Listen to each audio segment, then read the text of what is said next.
The views and opinions expressed by the guests, callers, and hosts on this and all Rense Radio Network programs do not necessarily reflect or agree with those of the network, its commercial sponsors, its radio station affiliates, or Internet broadcast platforms. In these controversial times, we believe the First Amendment and freedom of the press are absolutely essential to the survival of our nation. Thank you. And now, enjoy the program.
Okay, happy Friday. I saw earlier it was Friday. Otherwise, I wouldn't know it was Friday. It's Friday, and we're moving right along, as they say. First up tonight, very kindly provided by way of introduction by Frank Chili as our first guest this evening. His name is Ed Kuberski, and he has some very eclectic things to talk about, and hopefully we'll have some pictures up below his name and guests fairly soon. We're working on that right now. One of the pictures does show Selected by Extraterrestrials, the book by Bill Tompkins, in the top of the photograph, just to give you an idea of the type of territory we're going to enter. Ed is a very interesting man, and I want to see if he's there. And can you hear me? Ed, can you hear? Hi, Jeff. Yeah. Thank you for having me on the show, and it's an honor to be on the same show that Bill Tompkins was on. Well, listen, believe me, I thank you for saying that, and I feel the same way, even though I was sort of doing my job. But Bill was here, and we learned so much, and what a delightful human being. What an extraordinary human being. And I've always had the sense that had Bill lived longer, I mean, we did 50, Frank knows, it's 54 hours of radio or something, interviews, wow. Talks, just chats, conversations, that had he been able to stay around longer, there were a lot of things that he didn't feel he should have released, that he could have. But if you read between the lines while you're listening, you get the idea that Bill Tompkins knew a lot more than he so graciously shared with all of us. And those programs are all up on the homepage for anyone to listen to. Just go over on the right column and scroll down, or is it the left column? I can't remember. I think it's the right side. But William Tompkins, Bill Tompkins, and Dr. Bob Wood just brought out the latest book. He's got Volume 2 and Volume 3 done. I think he's working on Volume 4. Bill Tompkins did Volume 1, so there will be 4 books, which is what William Mills, Bill Tompkins wanted to have done, and they will be done. So there we go. Now, Mr. Kuberski, sir, yes. Where would you like to start with your background, which is quite unusual? You've got a lot of things to say. You've put your foot in a lot of different kinds of shoes, and what's going on? We've got Antarctica, we've got everything. So, I guess I'd like to start with my father. He was in the Cuban Missile Crisis, and he was a radar technician in the Canadian Air Force. who worked on the DEW line, and he was connected with NORAD. Gotcha. So that was his background. And I have another family friend, longtime family friend. I call him my brother from another mother. His name is Al, and he's a helicopter pilot. And his father was actually in the American Air Force in the Cuban Missile Crisis, and he was at the Bay of Pigs. So he was physically there? Yeah, he was a pilot. Yeah. Oh, so, I see. He was a pilot, so he was part of the Bay of Pigs thing. And, so kind of start there. And my father, when I was 12 years old, there was a divorce, and I ended up living with my grandparents. Mm-hmm. And one day my father took me to a movie, and it was a movie about the Philadelphia experiment. And before we jump into that, can we go back to the Cuban Missile Crisis a little bit? I Sure. assume you were in touch with those people that you knew at that time who were involved with it. We came within an eyelash of thermonuclear Absolutely. Armageddon. That's no joke. My father told me that we went to DEFCON 1, which is, like you said, that's full-on nuclear war. Right. So those guys, and Kennedy saved the world in a lot of ways. People just don't realize the magnitude of really what happened. And, they're all heroes, that's for sure, right? So yes. Sort of well, John Kennedy, he told Khrushchev, he said, all right, we'll take the Jupiter C missiles down. That's what Khrushchev demanded. And I think they were in Turkey. And they were nuclear tipped. And that's what de-escalated the Cuban Missile Crisis. John Kennedy made a strategic command decision to take those Jupiter C missiles out and bring them home. And in exchange, Khrushchev said, we will remove our missiles from Cuba and bring them home. And that was the step down. So I just want to see, you were obviously very young at the time, and I wasn't born yet. Actually. That's what I meant. You were very young. See? Yeah. Okay. I wasn't quite here yet. Might have been somewhere else, though. Uh-huh. Yeah. But, so he didn't really talk very much about things because military guys, especially at that level, aren't really supposed to. But he did share, a few things with me, and I know that he always knew about extraterrestrials because if you're the radar guy looking for nukes coming over from Russia, because that's what the DEW line is all about. That's right. Distance early warning system, and it's still connected to NORAD. So he needed to know the difference between a nuclear missile and an airplane or a spacecraft or, that sort of thing. So obviously there was high-level intelligence that he never did share with me. And he went on to work with the Ministry of Transport, and he fixed all the radar systems at the airports and that stuff, and all like the X-ray machines and that type of thing. One other really interesting thing is you probably excuse me, Ed. This is your birth father we're talking about? Yes, this is my birth father, and his name is Edward Elmer Kuberski, and my full name is Edward Richard Kuberski. So so have the same name there. Yeah, so he was part of all of that, and the DEW line. The Cambridge Bay is actually the sort of the headquarters for the DEW line, and my dad, he was always a bit of a shit disturber, if I can say it on the radio.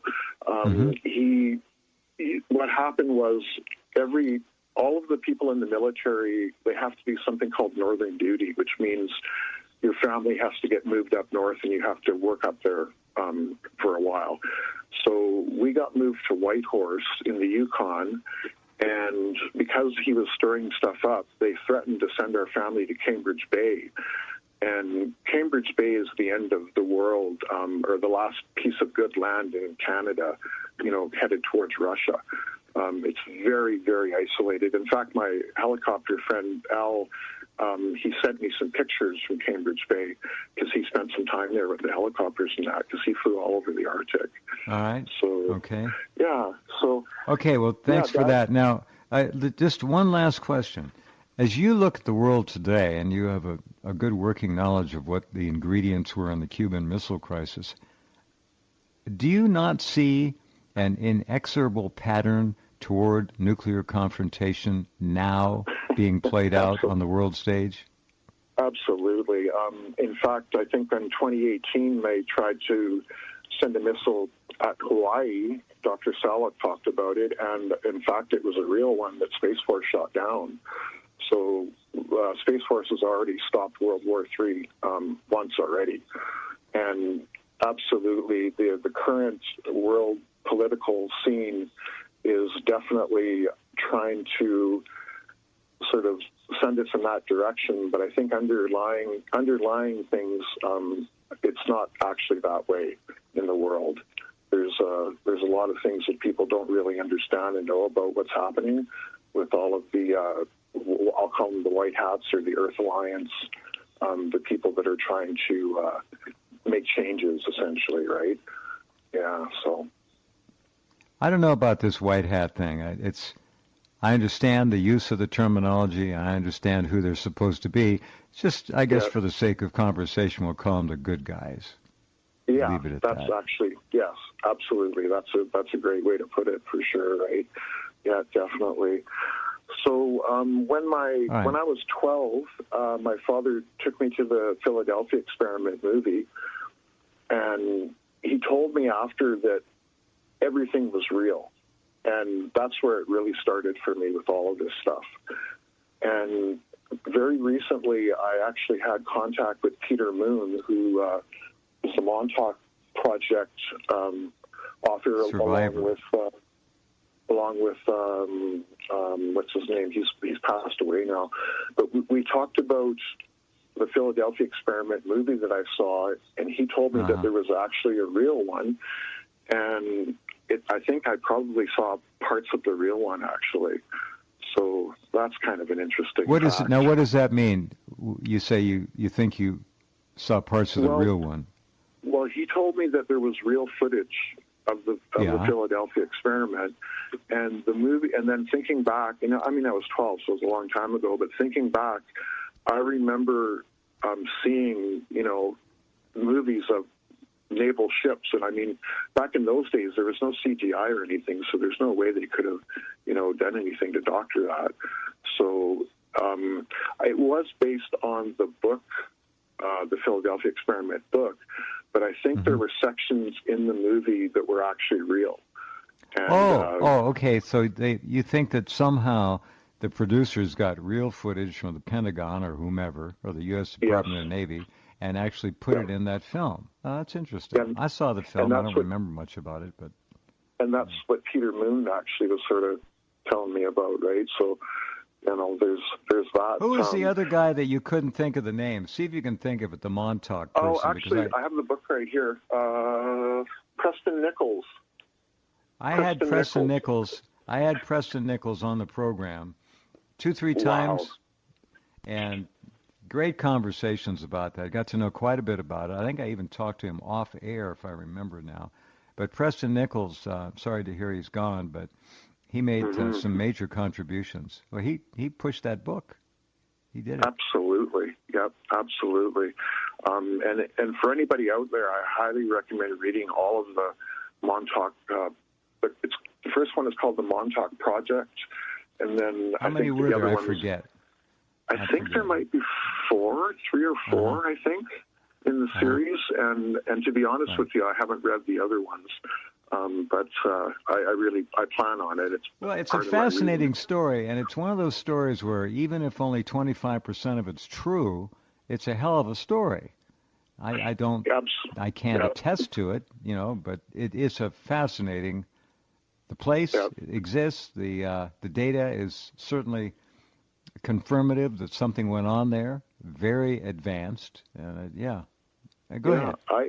I'm actually I have the privilege in about a month and a little bit to have some time with Rebecca Rose Barfoot. And she was a super soldier on Mars, but when she was young, she was part of the Montauk Project as a child. Huh. So I think I've heard the I'm name. really looking forward to talking to her. She's sort of a friend with Elena Denon, who has written the book The Cedars, and that book, I think, is the most important book written in history because she tells us the true story or the truth about the history of the world and what really happened. And when Elon Musk bought Twitter, I went on the very first day and got on there, and as soon as I got the book read, I actually, I'm just going to find it here, I said to Elena, Elena's new book, The Cedars, is a supernova for our consciousness. It awakens us to who we truly are. And that was on Twitter, and it got retweeted, and it's still being retweeted, as a matter of fact. And there's a really cool picture of it's not a supernova, it's actually a picture of star formation. So the opposite of a supernova. So bringing it full circle, it's star forming, actually. So I managed to find a picture of that. So I posted that with the thing there, and but her book is just wonderful. And even if you don't read the words, the artwork in the book itself makes it a masterpiece because her sketching is just amazing. Yeah. Okay, so your role in all of these things is pretty much researcher, observer, and you got to know Dr. Paul LaViolette, I guess. Yes. Yeah. Well, what happened was physics has been kind of my thing all the time, like my hobby almost. And I knew that the physics I was learning back in the 80s was just incorrect. Because here's the thing, there was no Big Bang and there is no singularity that the whole universe is energy comes from. That is absolute hogwash. What Paul Violette says is there's a continuous creation of energy, and this is the energy that we draw off that gives us our life force. And also, this is the energy of creation itself. The best way to describe it is all the tiny spaces between the atoms and even between the planets are not full of empty space. They're full of energy, and it's actually the energy of creation itself.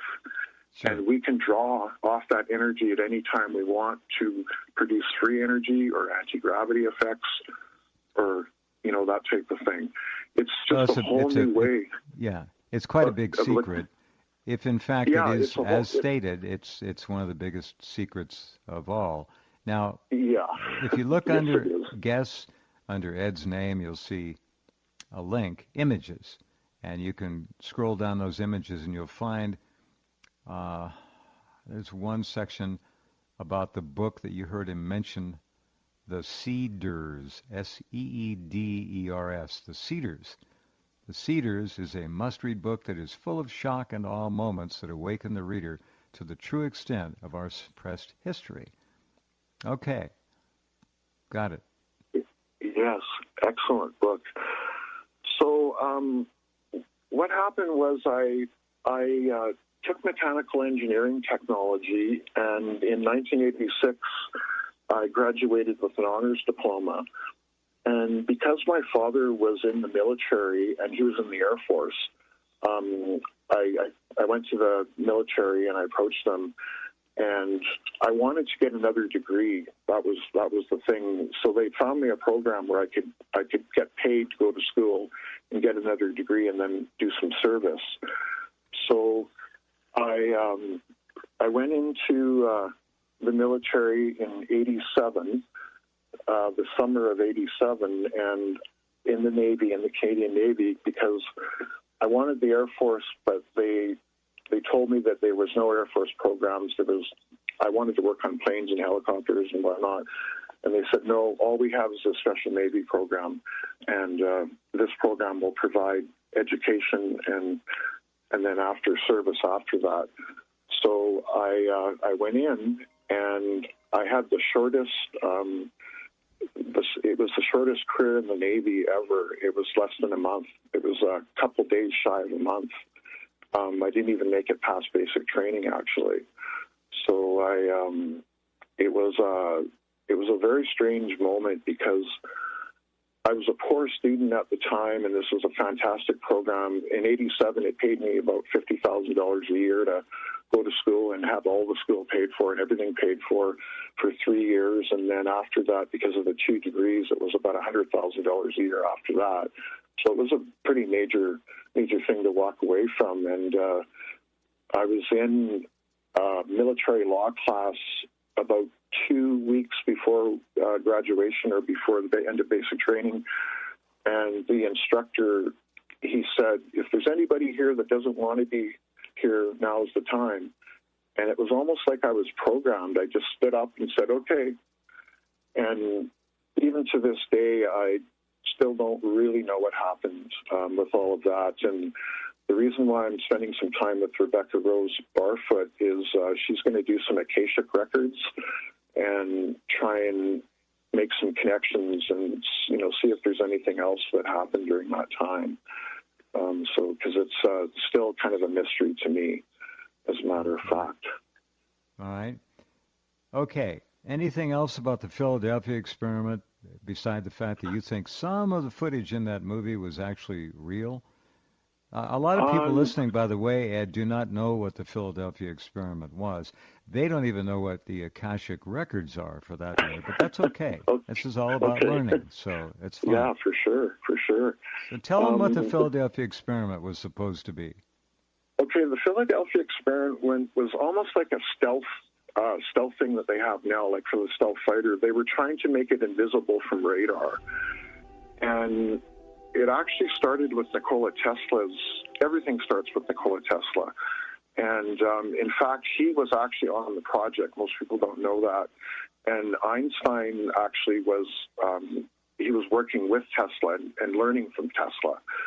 But what happened at one point is Einstein didn't take Tesla's advice, and then they had all kinds of problems with the program. But they were able to essentially make the ship disappear, or even, if you want to say, teleport. And they do it with voltages and pulsing voltages and things. Yeah. Let's hold on. Right? I'm going to take a break, Ed. Let me take this break, get this out of the way. We'll come back and spend a little more time on this, because the Philadelphia experiment is one of those things that is often claimed to never have happened by a lot of people, and yet others who were involved with it have come forward to counter those arguments. So it was a government effort to cover up a very advanced, high energy, and Tesla was, I understand, if not directly involved, damn near indirectly involved with it. He was directly involved, yes. He was the head of it all. He was quite old at the time. Hold on just a minute. We'll be right back with Ed after this.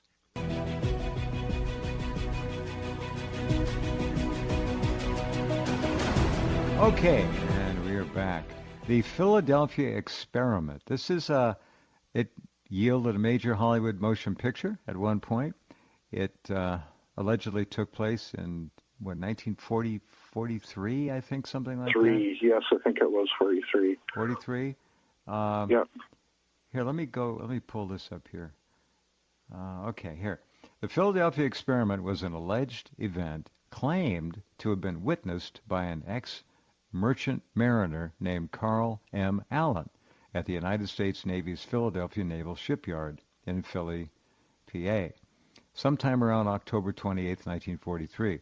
Allen described an experiment where the U.S. Navy attempted to render invisible, this was all about cloaking ultimately, and making ships invisible, the USS destroyer escort Eldridge, and the bizarre results that followed. The story first surfaced in late 1955 when Allen sent a book full of handwritten annotations referring to the experiment to a U.S. Navy research organization, and a little later, a series of letters making further claims to a UFO book writer. Allen's account of the event is widely understood to be a hoax now. Several different and sometimes contradictory versions of the alleged experiment have circulated over the years in paranormal literature and popular movies. The U.S. Navy maintains that no such experiment was ever conducted and that the details of the story contradict well-established facts about the USS Eldridge itself, and that the physics the experiment is claimed to be based upon are non-existent. Now, that can be taken several different ways. Would the Navy want to admit that they had an invisibility potential that they were experimenting with? No. How would they cover it up? By denial and all the other things that you heard. Carl Allen might have been working for the Navy to specifically try to cover this up. We don't know. But the point is, it's a very interesting story, and it did lead to a major motion picture. And it is tied into Nikola Tesla. Go ahead. Yeah, absolutely. Nikola Tesla it's all about Nikola Tesla because it's about resonance.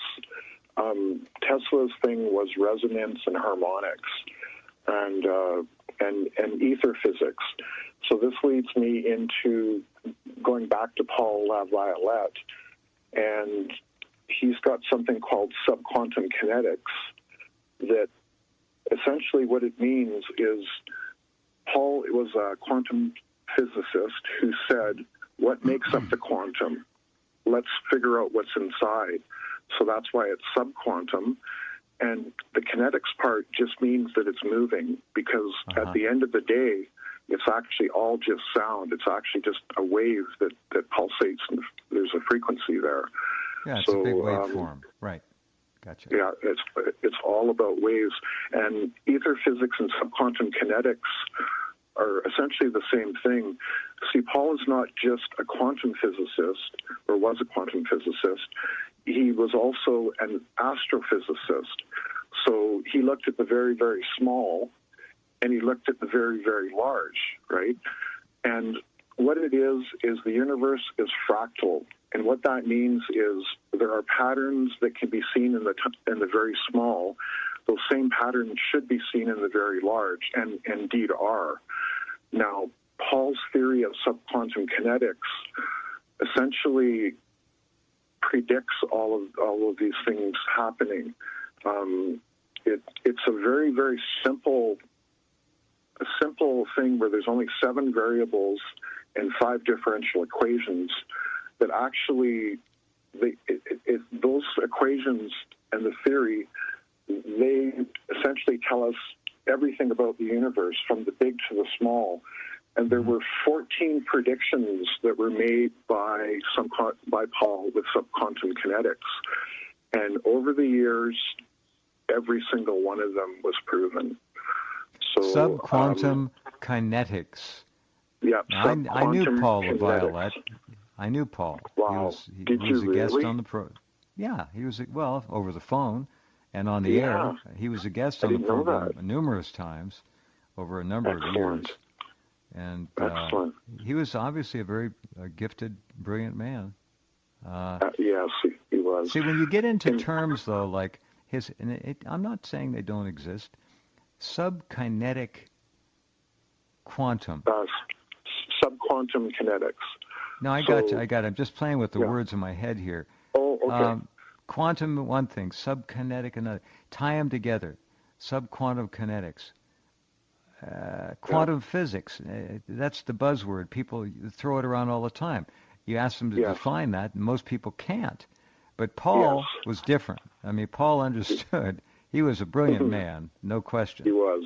And a lot of people took some of the things he did and said and ran with them, and they didn't run in the right direction necessarily. Now back to the USS Eldridge, the destroyer escort that was supposedly made at least momentarily invisible with frequency vibrations in 1943, October 28th, 1943, and the Philadelphia Naval Shipyards. You know where they are.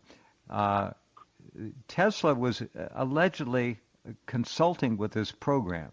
Now, the October 28th, 1943 test which supposedly resulted in the deaths of a number of sailors whose molecular configurations didn't reassemble properly after the vibrational physics was unplugged from making the ship basically invisible. People claim it did disappear. Some of them got reassembled with pieces of the ship. In other words, they were stuck in metal, some of them, supposedly. Yes. But the problem with all that is with Tesla, and one of the arguments is that this supposedly occurred October 28, 43. Tesla died January 7, 43. I can explain that. Yeah, please. What happened with Tesla was, I need to go back to subquantum kinetics, because I was saying that everything below the quantum level is just movement or waves. Right. Indeed, what it's actually called is a Turing wave. And the frequency that it vibrates at is the frequency of our dimension. If you change the frequency, then you shift us out of our dimension. And Tesla and Einstein didn't listen to Tesla. Tesla said, listen, we have problems with the phasing, which means that we can't bring these men back perfectly in time. And so what happened was Einstein didn't listen. Tesla, eventually passed away. He walked away from the experiment, I'm not sure when, but he walked away from it because they weren't listening to him, and he knew that there was going to be problems. So then they did it, and they had problems. But the reason why the men came back partially in the ship is because the frequencies weren't correct. And in fact, on some of the other men, they built these frequency packs that they walked around with that kept them from disappearing. Because there's a story about two of the sailors, I think, in a bar that walked into the bar and then they just disappeared. And these were two of the sailors that were a part of the experiment. Uh-huh. So they basically phased right out of our dimension into another reality, essentially, right? Uh-huh. Uh-huh. So if you change that frequency and change it back perfectly, then the men come back properly. But if it's not perfect, well, they have to reassemble correctly. And in this case, some of them reassembled as part of the decking or the steel superstructure of the ship. They were actually stuck inside the metal. No way to get them out. That's the story, anyhow.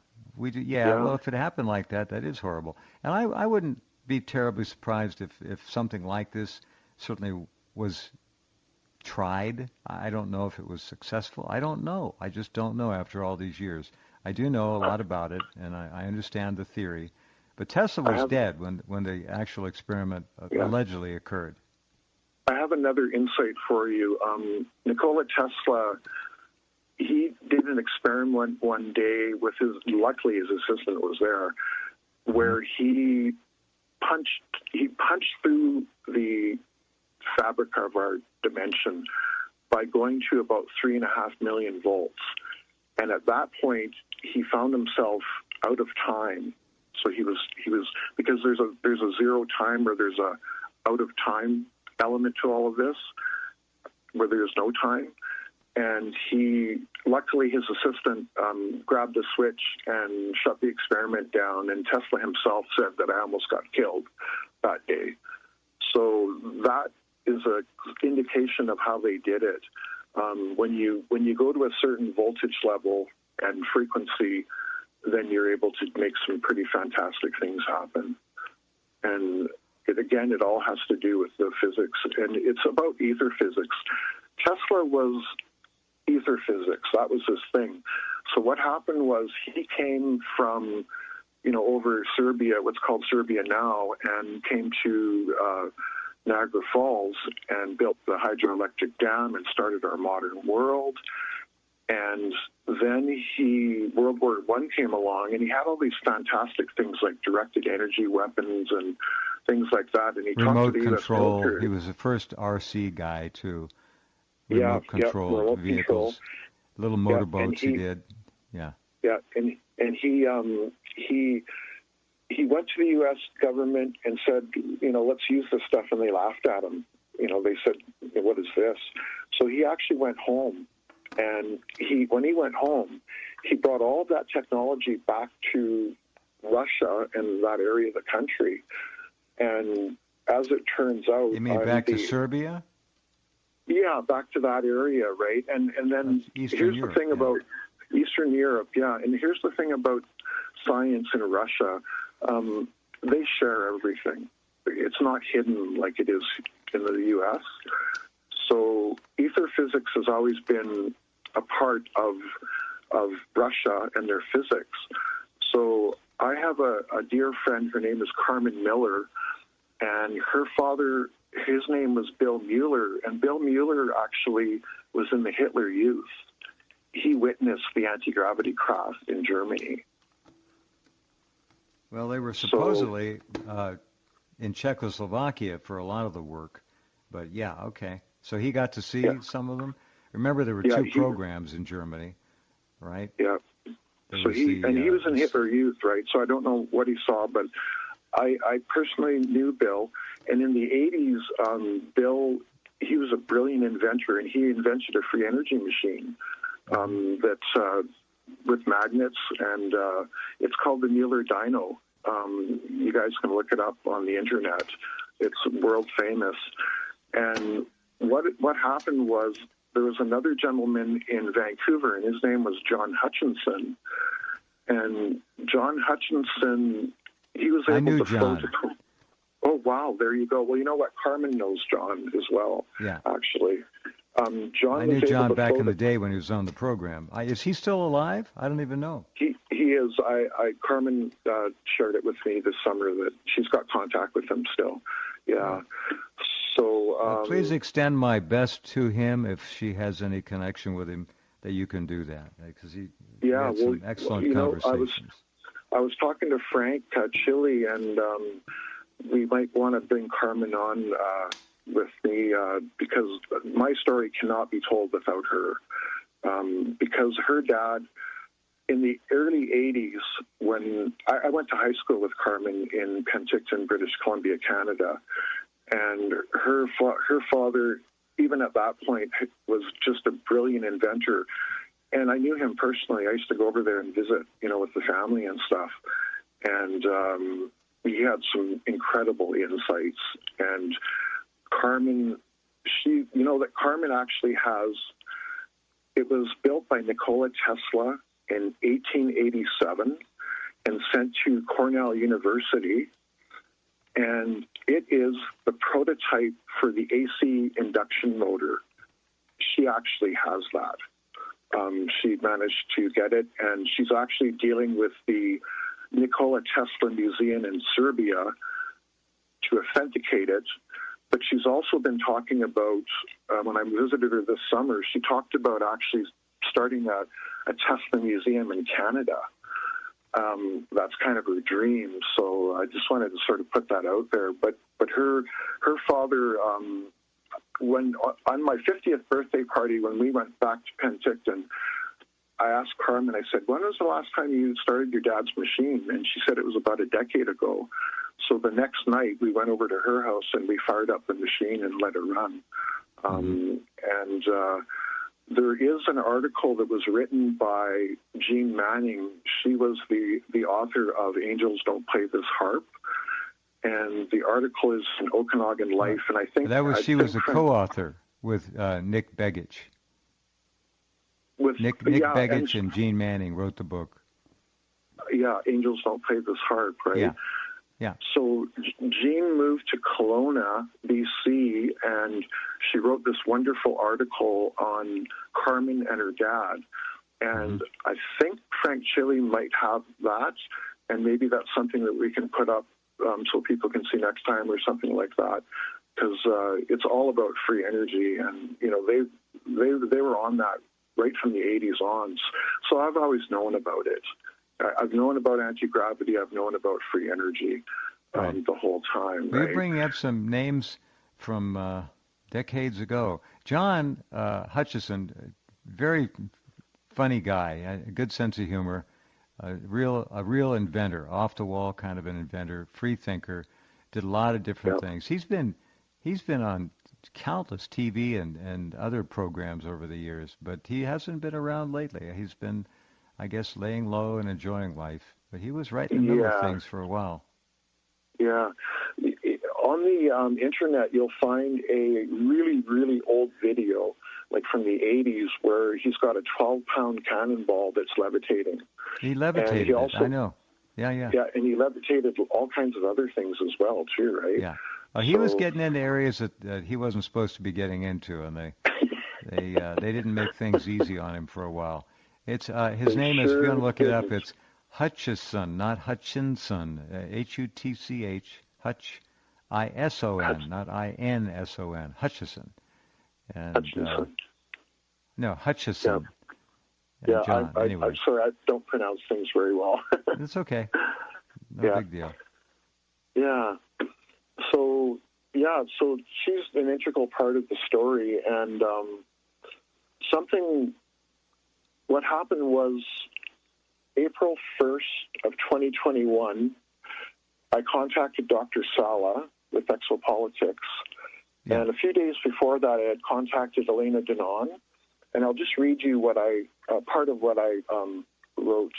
I said, "Hi, Dr. Sala. I asked Elena Denon to share this with you and to ask her friend Thorhan Iridon, if I pronounced it correctly. If I didn't, sorry, Thorhan, if he thought the world was ready for this information."